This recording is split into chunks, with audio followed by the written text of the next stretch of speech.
बातमी आहे राहुल नार्वेकर यांच्या संदर्भात। विधानसभा अध्यक्ष राहुल नार्वेकर हे लोकसभेच्या रिंगणामध्ये उतरणार। नार्वेकरांना निवडणूक लढवण्याचे आदेश दिले असल्याची माहिती सूत्रांनी दिली आहे। शिवबाठाच्या अरविंद सावंत यांच्या विरोधात ही लढत होणार आहे।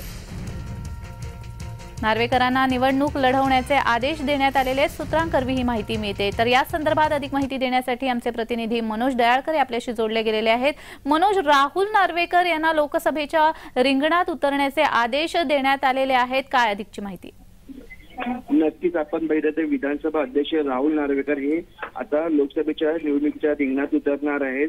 दक्षिण मुंबई लोकसभा मतदारसंघातून नार्वेकर यांना निवडणूक लढण्याचे आदेश देखील देण्यात आलेले अशी सूत्रांकडून ही माहिती मिळाली आहे। आणि आपण उच्चभ्रू मध्यवर्गीय झोपडपट्टी अशा तिन्ही प्रकारातील मतदारसंघाचा राहुल नार्वेकर यांना अनुभव आहे। आणि आपण पाहिलं तर कोकणी व मराठी चेहरे असे नार्वेकर यांना नावाला पसंती देखील मिळत आहे। आणि आपण पाहिलं तर अरविंद सावंत यांच्या विरोधात नार्वेकर हे आता मैदानात उतरणार आहेत। आणि विधानसभेला राहुल नार्वेकर आजपासून यांनी सुरुवात देखील केलेली आहे। आपण पाहिलं तर आदित्य ठाकरे यांच्या बाळे किल्ल्यात नार्वेकरांची आज सभा होती आणि त्यामध्ये 11 वाजता राहुल नार्वेकर यांनी जे कार्यकर्ते आहेत तसेच पदाधिकारी आहेत त्यांच्याशी देखील संवाद साधलेला आहे। त्यानंतर आपण पाहिलं तर 12च्या दरम्यान राहुल नार्वेकर हे तिकडच्या कार्यालयामध्ये जाऊन भेट देखील देणार आहेत।